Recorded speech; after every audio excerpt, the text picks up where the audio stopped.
Hi guys, good evening. कैसे हो आप लोग? मैं बिल्कुल ठीक हूँ। आप लोग बताना, आप लोग कैसे हो? आप लोगों को आज टर्न है आहार विज्ञान एवं पोषण का, जिसमें मैं डॉक्टर वृंदा मैम की बुक आपको बताती हूँ। उसमें मैं आपको मिल्क दूध स्टार्ट की हूँ, ठीक है।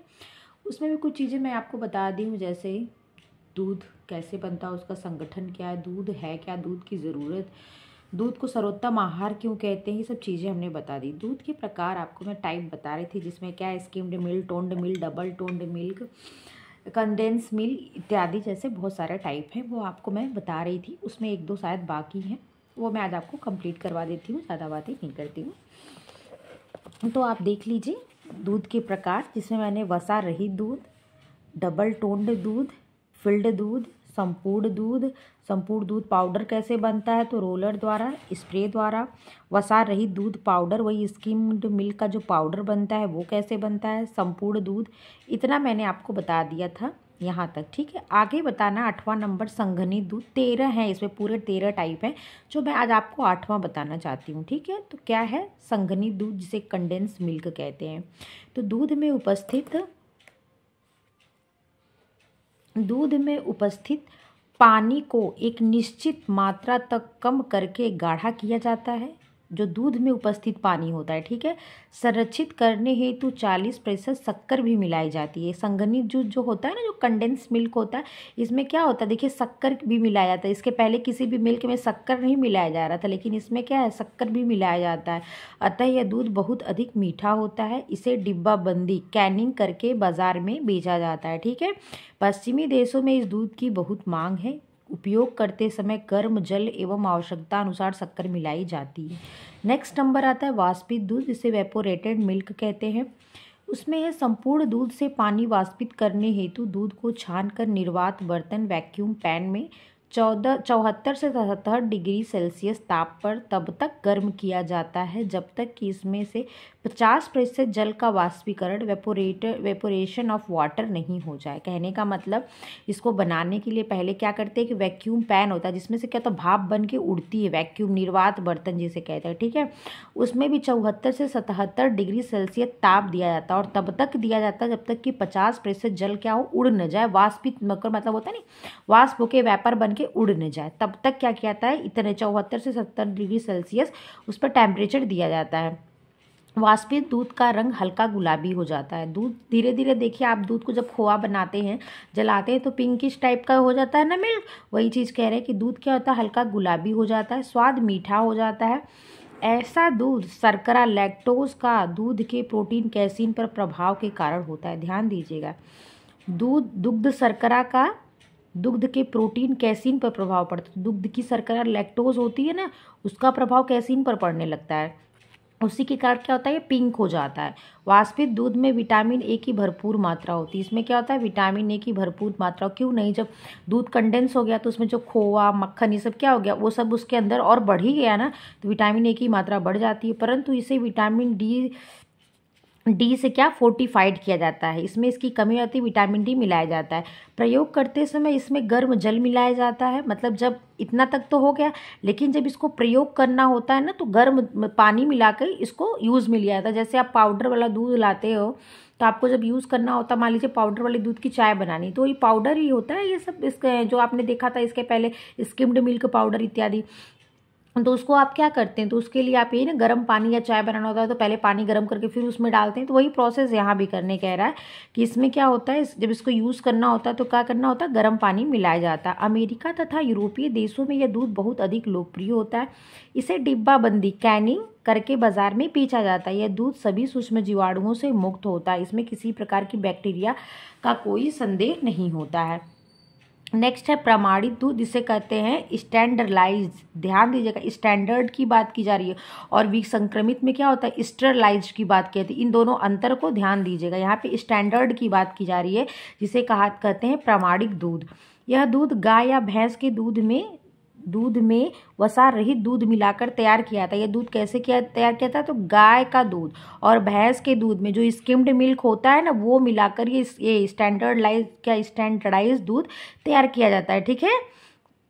इनमें वसा की मात्रा 4.5%, SNF 8.5 होता है, ठीक है। सॉलिड नॉन फैट कितना होता है, तो 8.5, और वसा की मात्रा कितनी होती है, 4.5।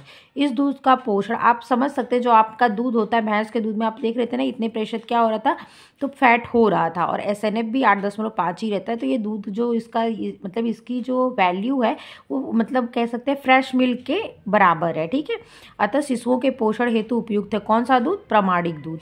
नेक्स्ट है खमीरीकृत दूध, जिसे फर्मेंटेड मिल्क कहते हैं। फर्मेंटेड मिल्क क्या होता है, दूध दही मट्ठा ये सब होता है ना, फर्मेंटेड मिल्क होता है। उसमें जीवाणुओं लैक्टोबैसिलस लैक्टिस पैदा किया जाता है ना, तो आपको दूध को हल्का सा टेम्परेचर पे गर्म करते हैं, फिर उसमें क्या करते हैं, थोड़ी सी दही डालते हैं, क्या छाछ डालते हैं। क्यों डालते हैं, क्योंकि उसमें क्या हो, लैक्टोबैसिलस जीवाणु क्या हो, मतलब उत्पन्न हो, और क्या करें, दूध से दही बनाए, ठीक है। और वही क्रिया क्या होती है, तो वही खमीरीकरण की क्रिया होती है।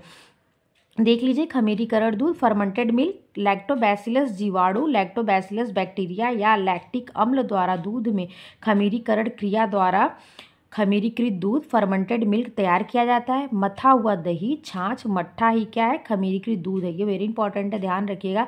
मथा हुआ दही मतलब दही को, मट्ठे को, छाछ को क्या बोलते हैं, खमीरीकरण दूध बोलते हैं, फर्मेंटेड मिल्क बोलते हैं। यह दूध की अपेक्षा अधिक सुपाच्य होता है। क्या होता है, इनके जो अणु होते हैं वो टूट के पहले तो दूध से दही बन जाता है, तो उसके जो ठोस अणु है वो तो मतलब ये होता है ना, उसको पेप्सिन पचाता है। रेनिन दूध पे क्रिया करता है, पेप्सिन प्रोटीन पर करता है, तो रेनिन दूध पे क्रिया करके दूध को दही बनाता है, तो ऑलरेडी दही बना, दही से भी मट्ठा छाछ बन गया, तो ये सुपाच्य हो ही जाएगा।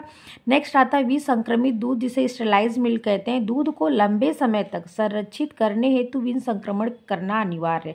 स्टेरलाइज जैसे आप कहते हैं ना, कपड़ों को स्टेरलाइज किया था, हॉस्पिटल के जो मतलब यूज़ किए जाते हैं, सीजर होते हैं, उनके जो इंस्ट्रूमेंट होते हैं जो हॉस्पिटल वगैरह में यूज़ किया जाते हैं बहुत सारे, तो उसको क्या कहते हैं, स्टेरलाइज किया जाता है, विसंक्रमित किया जाता है। उसी तरह ये दूध है जिसको विसंक्रमित किया जाता है। क्यों किया जाता है, इसे संग्रहित करने के लिए, जिसके कारण इसमें जीवाणु कीटाणु एंजाइम न पनप सके, इसीलिए क्या कहते हैं, इसको विसंक्रमित किया जाता है, स्टेरलाइज किया जाता है, ठीक है। जिससे दूध क्या, एंजाइम अगर पनपेंगे तो दूध सड़ जाएगा, मतलब खराब हो जाएगा।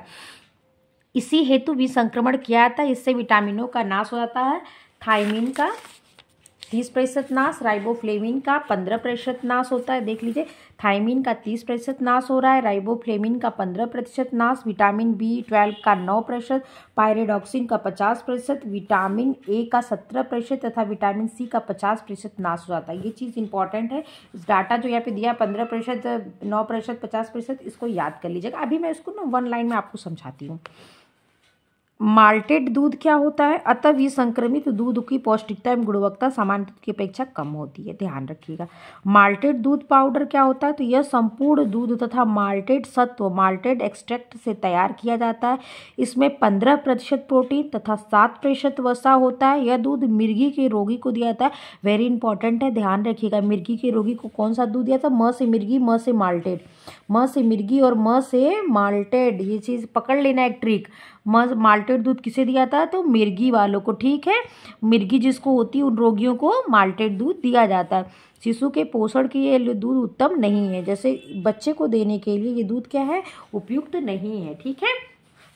नेक्स्ट आती है दूध की प्रक्रियाएं। अभी मैं चैप्टर खत्म कर दूंगी फटाफट, अगर खत्म हो जाता है आज तो मैं इसको एक बार आपको ना वन लाइन में समराइज कर दूंगी। अगर नहीं खत्म हो पाएगा तो नेक्स्ट डे मैं आपको समझा दूंगी, क्योंकि इंपॉर्टेंट चैप्टर है। दूध की प्रक्रियाएं, मिल्क प्रोसेसिंग। दूध नस्वरशील भोज्य पदार्थ, ये नस्वर है, जैसे दूध को 3 टाइप में बांटा गया है ना, विकारी, अर्धविकारी और अविकारी। तो ये क्या होता है, ये विकारी होता है। जो भोजन 1 से 2 दिन में खराब हो जाए वो विकारी होते हैं। जो कुछ टाइम, सप्ताह 10 दिन रह सकते हैं वो अर्धविकारी होते हैं। जो साल 2 साल रह सकते हैं वो क्या होते हैं, मतलब उसको अविकारी के अंदर लाते हैं। विकारी, अर्धविकारी और मतलब न विकार, न खराब होने वाला, ठीक है।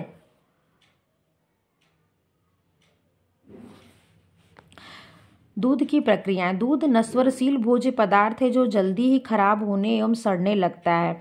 यदि दूध दूहने के बाद इसे 3 से 4 घंटे के भीतर गर्म नहीं किया जाता तो इसमें एंजाइम तथा जीवाणु पनपने लगते हैं। 3 से 4 घंटे, ठीक है, जिसके कारण दूध में अवांछित स्वाद एवं दुर्गंध विकसित हो जाती है। अतः उपभोक्ता को स्वच्छ एवं शुद्ध दूध प्राप्त नहीं होता। अतः उपभोक्ता तक स्वच्छ, शुद्ध, जीवाणु रहित, पौष्टिक एवं सभी गुणों से परिपूरित दूध पहुंच सके, इसके लिए विभिन्न प्रक्रियाएं करनी पड़ती हैं। जैसे ये देखिए कि इसकी क्या, उस पर विभिन्न प्रकार की प्रक्रियाएं करनी पड़ती है, इंपॉर्टेंट है, ध्यान दीजिएगा। छानना एवं साफ करना, क्लेरिफिकेशन। दूध दूहने के समय से लेकर उपभोक्ताओं तक दूध पहुंचने की अवधि में धूल, कण, रेशा, कई गंदगियां, कीटाणु एवं जीवाणु पनप जाते हैं। मतलब दूध लगाने के बाद, दूध दूहने के बाद दूध तो एक जगह स्टोर कर लिए, लेकिन वो जो मतलब जो कह सकते हैं ना, हमारे तक पहुंचने के, उपभोक्ता तक पहुंचने तक क्या होता है, उसमें विभिन्न प्रकार की गंदगियां मिल जाती हैं। मतलब इस बर्तन से उस बर्तन पलटे, कहीं को अशुद्धियाँ मिल जाती, तो इसके लिए क्या किया था, उसको छानना पड़ता है, उसको छानना चाहिए, उसको साफ करना चाहिए। दूध दूहने वाले के नाखून, हाथ, वस्त्र, दूध दूहने वाले के बर्तन, यदि गंदगी रह जाती है तो वो दूध में आकर मिल जाती है। अतः इन गंदगियों को छानना आवश्यक होता, अन्यथा ये दूध को जल्दी ही सड़ा डालते हैं। औद्योगिक संस्थानों में बृहद स्तर पर दूध को संग्रहित एवं परिरक्षित करने हेतु दूध की पहली प्रक्रिया इसे छानना होता है। वेरी इंपॉर्टेंट है, ध्यान रखना। दूध को पहली प्रक्रिया क्या है, तो दूध को छानना। ये देखो ये क्या है, तो दूध की पहली प्रक्रिया है ये क्या, दूध को छानना। छानने हेतु बारीक छिद्रों वाली छलनी से छानकर सेंट्रीफ्यूगल क्लैरिफाइंग से साफ किया जाता है। किससे, सेंट्रीफ्यूगल क्लैरिफायर से साफ किया जाता है। किससे, ये देखो दूध को साफ करने का एक यंत्र कह सकते, क्या, सेंट्रीफ्यूगल क्लैरिफायर से साफ किया था। सेंट्रीफ्यूगल क्लैरिफायर की गति इतनी मंद एवं धीमी रखी जाती है कि दूध से क्रीम अलग न होने पाए। छानने की प्रक्रिया में गंदगी के साथ कुछ जीवाणु भी अलग हो जाते हैं, परंतु सभी जीवाणु एवं कीटाणु अलग नहीं हो पाते, ठीक है। पहले तो आपने सबसे पहली प्रक्रिया क्या होती है, तो आपको बताएंगे मैम, क्लैरिफिकेशन होती है, जिसे छाना जाता है, साफ किया जाता है। किसके द्वारा किया जाता है, तो आप बोलेंगे सेंट्रीफ्यूगल क्लैरिफायर द्वारा साफ किया जाता है, ठीक है। इतनी चीज़ें आपकी क्लियर होगी। नंबर 2 आता है पाश्चुराइजेशन, जिसे पाश्चुरीकरण कहते हैं, ठीक है। पाश्चुरीकरण किस पे होता है, तो दूध पे ही होने वाली प्रक्रिया, जो पाश्चुरीकरण है ना, प्रिजर्वेशन की प्रक्रिया होती है, ये किस पे होती है, तो ये दूध पे होती है। दूध को लंबे समय तक परिरक्षित करने के लिए इसका पाश्चुरीकरण करना आवश्यक होता है।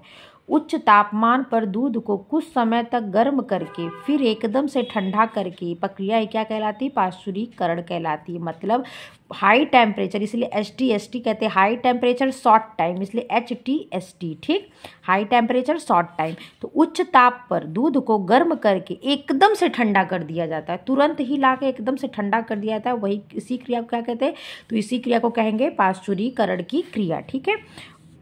इस प्रक्रिया से दूध में उपस्थित सभी जीवाणु, रोगाणु, कीटाणुओं का नाश हो जाता है। यदि जीवाणु के बीजाणु, स्पोर रह भी जाते हैं तो वे निष्क्रिय हो जाते हैं। दूध में उपस्थित एंजाइम भी अक्रियाशील हो जाता है, अतः दूध लंबे समय तक सुरक्षित रूप से परिरक्षित रहता है। परिरक्षित दूध को तुरंत ही पॉलीथीन की थैलियों में पैक कर दिया जाता है। क्यों, क्योंकि जीवाणुओं का प्रवेश न हो पाए।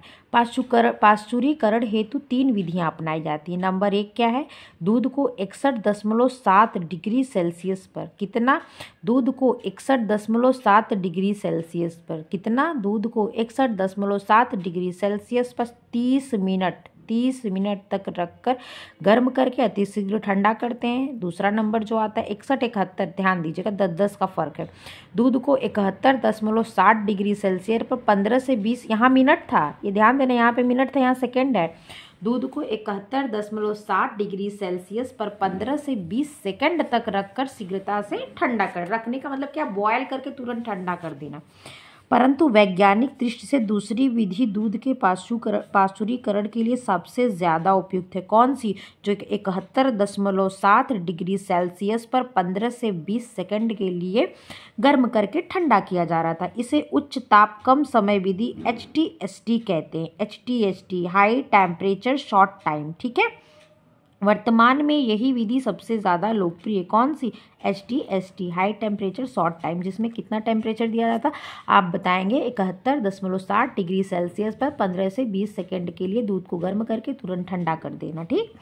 दूसरा आता है अल्ट्रा उच्च तापक्रम उपचार विधि, अल्ट्रा हाई टेम्परेचर ट्रीटमेंट, जिसे UHTT कहते हैं, अल्ट्रा हाई टेम्परेचर ट्रीटमेंट। क्या, ultra high temperature treatment, ultra high temperature treatment. याद हो गया।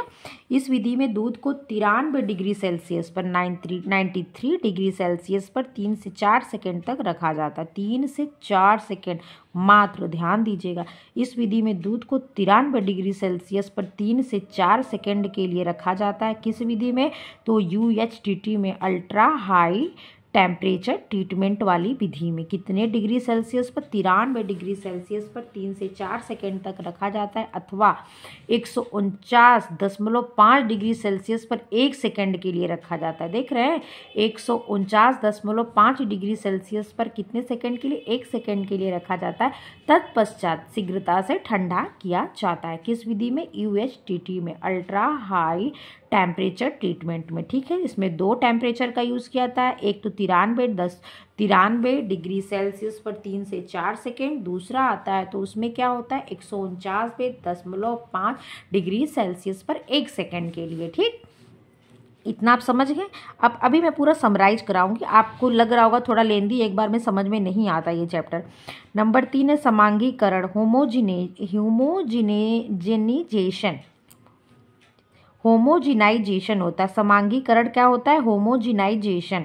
दूध में उपस्थित वसा दूध को सड़ाने में महत्वपूर्ण भूमिका अदा करती है। वो भी दूध में जो महक आती है वसा में, ब्यूटाराइट अम्ल के कारण आती है। ठीक है, दूध में उपस्थित वसा दूध को सड़ाने का काम करती है। जो दूध में वसा होती है वही दूध को खराब करने का काम करती है।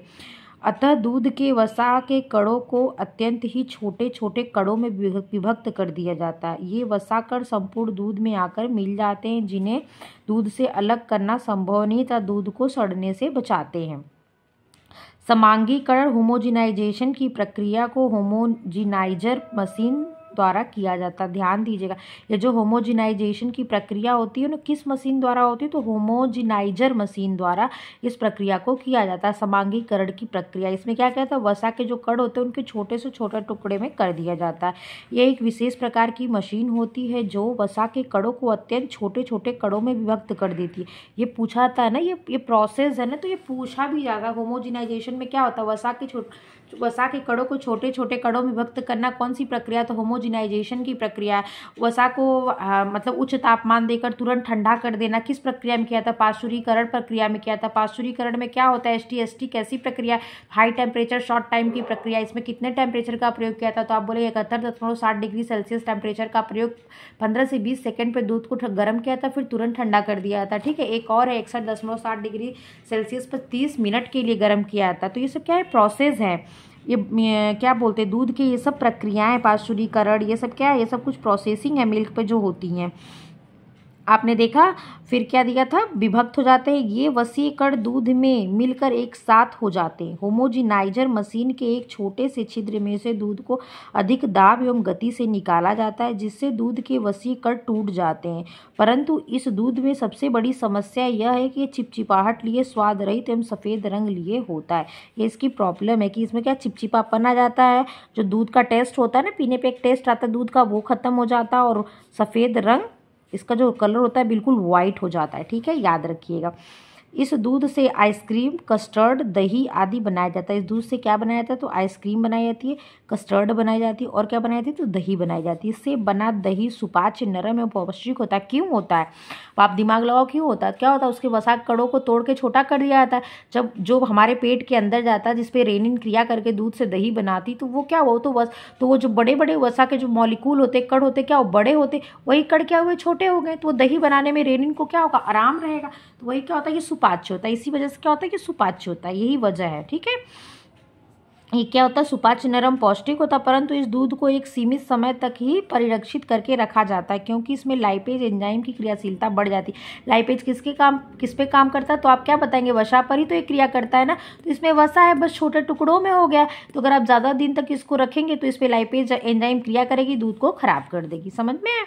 नेक्स्ट टॉपिक है दूध से बने भोज्य पदार्थ। अब तक तो आपने पढ़ा दूध के प्रोडक्ट क्या है, दूध पे कौन कौन से प्रोसेस होते हैं, दूध में कितने मात्रा में कार्बोज मिलता है, किस रूप में मिलता है, तो लैक्टेज रूप में, प्रोटीन मिलती है तो किस रूप में, तो केसीन रूप में, जल परसेंट मिलता है, तो आप बोलेंगे 85 से लेकर 87-88% तक मिलता है। ये सब चीज़ें आपको मैंने बताया ना। तो आप फिर इसके बाद क्या है, इसके बाद आपको एक चीज़ बना कि इससे बनता क्या है, दूध से बने भोज्य पदार्थ क्या है, मिल्क प्रोडक्ट कौन कौन से हैं। तो देखिए सबसे नंबर 1 पे क्या है, दही, जिसे कर्ड कहते हैं, कस्टर्ड नहीं कर्ड। भारत में दही का उपयोग अति प्राचीन समय से होता आया है। आज भी प्रत्येक घरों में दही जमाया जाता है। दूध से अच्छा दही को मानते हैं। दही के बिना खाना पूर्ण नहीं होता। अतः दही भारतीयों के भोजन का अभिन्न अंग है।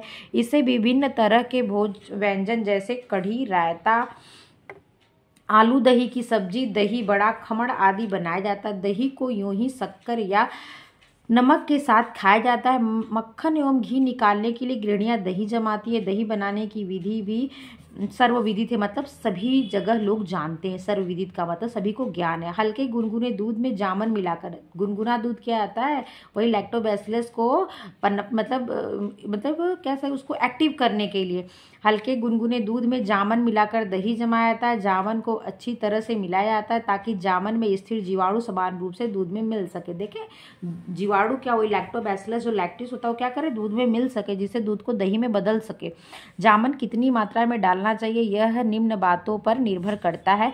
नंबर 1, दही की प्रकृति, उसमें वसा की मात्रा। ठीक है, जामन आपको जो डालना है वो किसके आधार पे आप डालेंगे, तो दही की प्रकृति कैसी, गाय के दूध का, भैंस के दूध का, पानी वाला दूध है कि बहुत मलाई वाला दूध है, गाढ़ा दूध है, उसमें वसा की मात्रा को ध्यान में रखकर, दही जमाने की अवधि को ध्यान में रखकर, जामन की कुशलता, मतलब बहुत लोग बहुत अच्छा जमाते हैं दही, जैसे लगता है काट के खा लो, ठीक है ना, बर्फी की तरह बहुत लोग के हाथ से दही जमती नहीं, पानी पानी सा रहता, तो वही कुशलता की बात कहा गया है। जामन की मात्रा जो आप डाल रहे हो, जामन दही का टुकड़ा या जो भी, उसकी मात्रा कितनी है इस पर भी डिपेंड करता है दही के जमने की प्रक्रिया।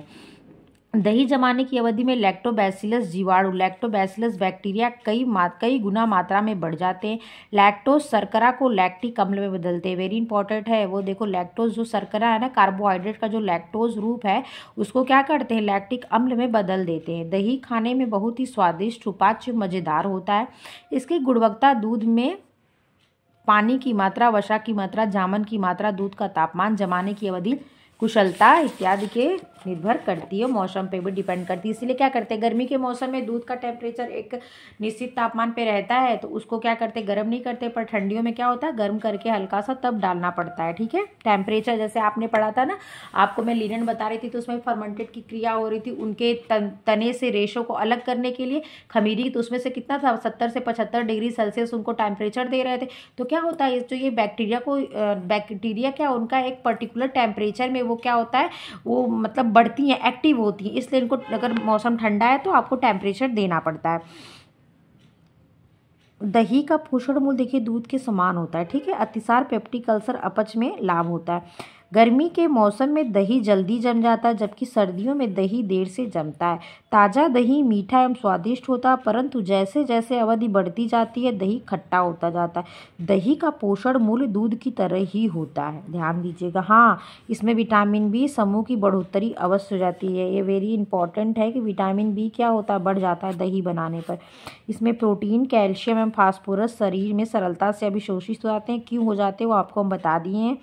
पेप्टिक अल्सर, अतिसार एवं अपच के रोगियों के लिए दही लाभकारी। किसके, पेप्टिक अल्सर, जिसके पेट में घाव हो गया हो, ठीक है, पेप्टिक अल्सर, अतिसार, जिसको डायरिया हो गया, जिसको अपच की प्रॉब्लम रहती है ना, इंडाइजेशन की प्रॉब्लम रहती है, इन लोगों के लिए क्या है, ये फायदेमंद होता है। दही को निम्न प्रकार से परिभाषित किया जाता है। दही उबालकर ठंडा किया हुआ वह दूध होता है जिसमें लैक्टिक अम्ल को कृत्रिम रूप से अथवा प्राकृतिक रूप से विकसित किया जाता है जामन डाल के।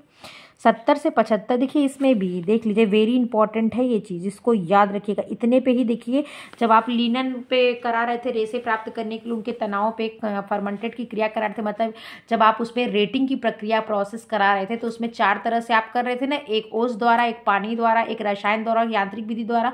तो आपने उसमें क्या करना था, जब यांत्रिक विधि कर रहे थे तो उसमें आप क्या कर रहे थे, 70 से 75 डिग्री फ़ारेनहाइट ताप दे रहे थे ना। और देखिए यहाँ पे भी कितना, 70 से 75 डिग्री फ़ारेनहाइट ताप पे, ये वेरी इंपॉर्टेंट है, इसको याद रखना। 70 से 75 डिग्री फ़ारेनहाइट पे ही क्या होता है, लैक्टोबैसिलस जीवाणु तेजी से पनपते, और मुझे लगता है 20 से 25 डिग्री सेल्सियस होता होगा। 1 मिनट रुको, मैं इसको सेल्सियस में बना के आपको बताती हूँ कितने सेल्सियस पे।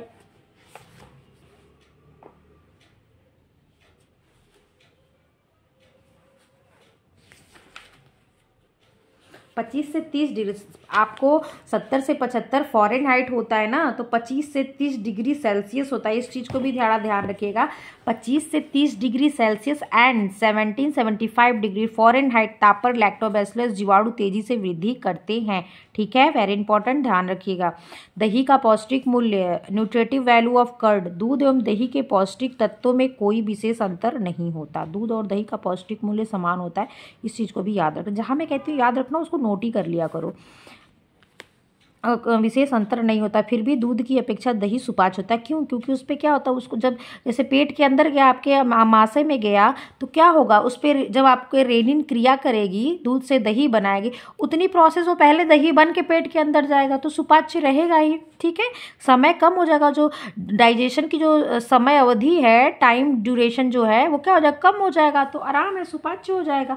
तो इसमें देखिए दही का पौष्टिक मूल्य क्या होता है, तो दही में 3 से 4% प्रोटीन होती है। कितने प्रतिशत? 3 से 4% प्रोटीन होती है, किसमें? दही में। ठीक है, दूध में कितने प्रतिशत प्रोटीन होती है, कमेंट बॉक्स में बताइएगा। आप लोग से मैं डेली कहती हूँ, कमेंट बॉक्स में बताइए, कमेंट बॉक्स में बताइएगा। अगर आप क्वेश्चन खोज के बताएंगे तो उसमें मेरा कोई बेनिफिट नहीं है। अगर आपने कोई क्वेश्चन खोज लिया ना, तो उसमें आपका ही बेनिफिट है। आपने उस आंसर को खोज लिया कि अगर उन्होंने पूछा था, ये मैं क्यों पूछ रही हूँ, ये मेरे दिमाग में आ रहा है, यहाँ से देख रही हूँ, इंपॉर्टेंट लग रहा है तो पूछ दे रही हूँ। ठीक है, तो आपने अगर वो चीज़ खोज लिया है तो वो क्या होगा, आजीवन आपको याद रहेगा, वो कभी नहीं भूलेगा। ऐसा नहीं कि मैं कमेंट बॉक्स में मांगती हूँ तो उसमें मेरा कोई बेनिफिट है, पर्सनली मेरा कोई बेनिफिट नहीं है। दही में 3 से 4% प्रोटीन होता है। दही के जमे भाग में केसीन तथा पानी वाले भाग में लैक्टोएल्बुमिन एवं लैक्टोग्लोबुलिन होता है। ध्यान देना, क्या बोल रहा है, दही के जमे भाग में केसीन होता है, और क्या पानी में क्या होता है, तो पानी में लैक्टोएल्बुमिन और लैक्टोग्लोबुलिन होता है। वेरी इंपॉर्टेंट, ध्यान देना, लैक्टोएल्बुमिन, लैक्टोग्लोबुलिन, ये दो चीज़ किस में होता है, दही वाले पानी में होता है।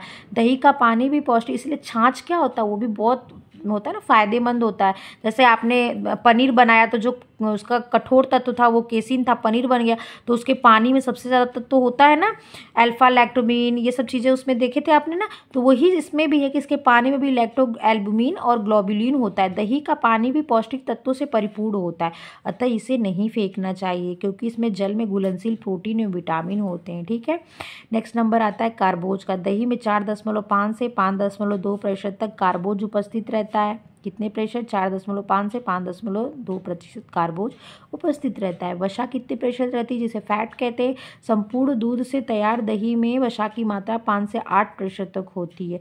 यह जानवरों के दूध पर निर्भर करती है। नेक्स्ट आता है 4 नंबर खनिज लवण, जिसे मिनरल्स कहते हैं। दही में कैल्शियम है तो फास्फोरस है पोटेशियम, मैग्नीशियम, सोडियम पाए जाते हैं। ये पचन से क्या क्या, कैल्शियम, फास्फोरस, पोटेशियम, मैग्नीशियम और सोडियम। देखिए सोडियम NaCl भी पाया जा रहा है, सोडियम क्लोराइड नहीं कर सकते, सोडियम। ठीक, ये पचनशील होता है, इनका अवशोषण शीघ्रता से हो जाता है। विटामिन क्या होता है, तो दूध की अपेक्षा दही में विटामिन बी, थायमिन और विटामिन बी, राइबोफ्लेविन की मात्रा क्या होती है, B2 की मात्रा क्या होती है, ज़्यादा होती है। ठीक है, वहाँ पे ये चीज़ दिया हुआ है टेबल के रूप में। छाछ या मट्ठा, दही को मथ कर उसमें से मक्खन निकाला जाता है तथा इसे आवश्यकता मैं इसको शॉर्ट्स में डाल दूंगी, आप लोग देख लेना। निकाला जाता है तथा इसे आवश्यकता एवं इच्छा अनुसार पानी मिलाकर पतला किया जाता है। स्वाद के अनुसार नमक या शक्कर मिलाकर पेय पदार्थ के रूप में प्रयोग किया जाता है। लस्सी नहीं पीते हैं, मट्ठा या लस्सी जिसे कहते हैं। नेक्स्ट है पनीर। अब आप चीज़ देखेंगे, अब तक आपने क्या देखा, दही से, दूध से जो दही बन रहा था उसको देखा, दूध से जो दही से जो मट्ठा बन रहा था उसको देखा। अब आप दूध से पनीर बनाने में उसकी न्यूट्रिटिव वैल्यू देखेंगे। दूध को उबाल कर इसे थोड़ा ठंडा करके नींबू या साइट्रिक अम्ल से फाड़ा जाता है। ये क्वेश्चन था, एक बार मेरी किसी फ्रेंड ने पूछा था, नींबू से या साइट्रिक अम्ल दोनों होता है, दोनों से ही फाड़ा था, नींबू में ही साइट्रिक अम्ल होता है, इसलिए कि ऐसे फाड़ा जाता है, जिससे दूध का प्रोटीन कैसीन अलग हो जाता है। इस कैसीन को किसी सफ़ेद मलमल के कपड़े से छानकर अलग किया जाता है। पनीर बनाने हेतु इसे वजन डालकर दबाया जाता है, मतलब क्योंकि वो आकार ले ले। पनीर तो आपको एक क्लॉथ थक्के के रूप में प्राप्त हो गया, उसको आकार देने के लिए किसी भारी चीज़ से क्या कहता है, उसको दबा दिया था, उससे क्या होता है, वो एक आकार ले लेता है, जिसे कैसीन थक्के के रूप में जम जाता है। फिर आप ऐसा होता है ना, उसको क्यूब के रूप में काट लेते हो, फिर आप उसकी सब्जी बनाते हो, जो भी बनाना होता है। जब केसीन को केवल कपड़े से छानकर उसमें उपस्थित पानी को अलग किया जाता है, तब बचा भाग ठोस पदार्थ छेना कहलाता है। देखो छेना कहलाता है, जब तक उसको क्या कहते हैं, जमाया नहीं जाता है।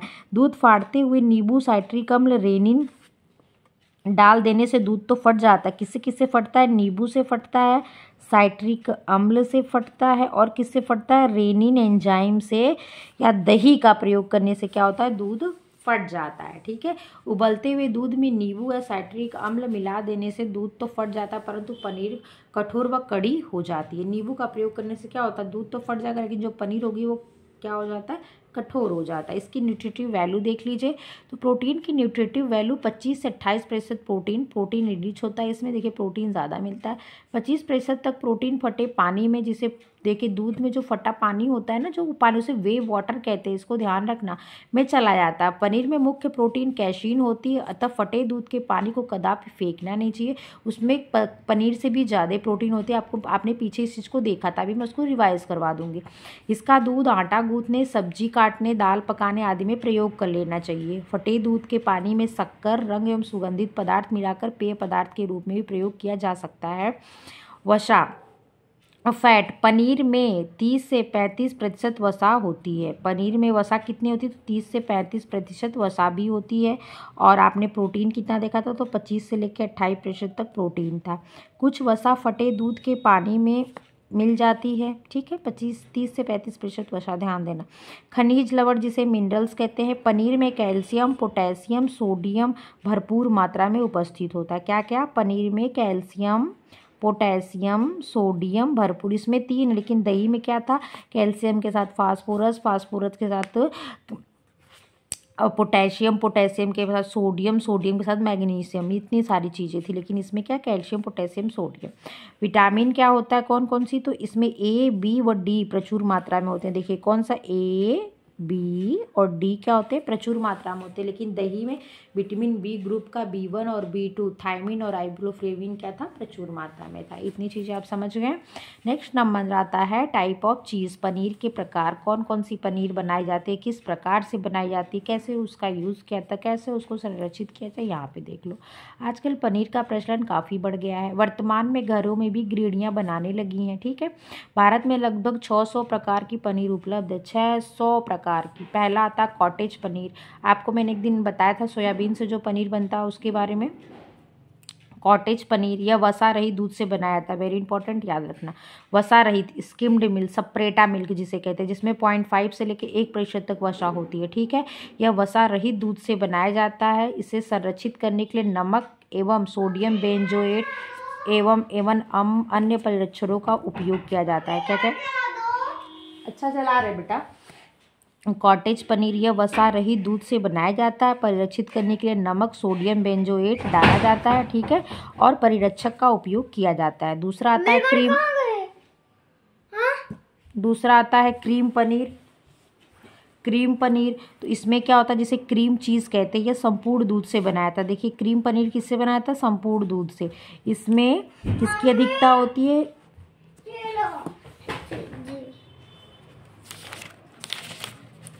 गाइस हम यहाँ से आपको कल बताएंगे, ज़्यादा हो जाएगा, तब तक के लिए यहाँ तक रहने दीजिए। आप लोग इसको रिवाइज कर लीजिएगा। ठीक है, फिर मैं इसको क्या करूँगी? 1 लाइन में पूरी बुक को समराइज़ करवाऊँगी कि क्वेश्चन ऐसे बना बना के पूछ के। ठीक है, उसके बाद मैं नेक्स्ट चैप्टर स्टार्ट करूँगी, क्योंकि ये बहुत इंपॉर्टेंट है। अगर आपको मेरी वीडियो अच्छी लगी तो लाइक, शेयर और सब्सक्राइब करना। मेरी वीडियो देखने के लिए थैंक यू। टेक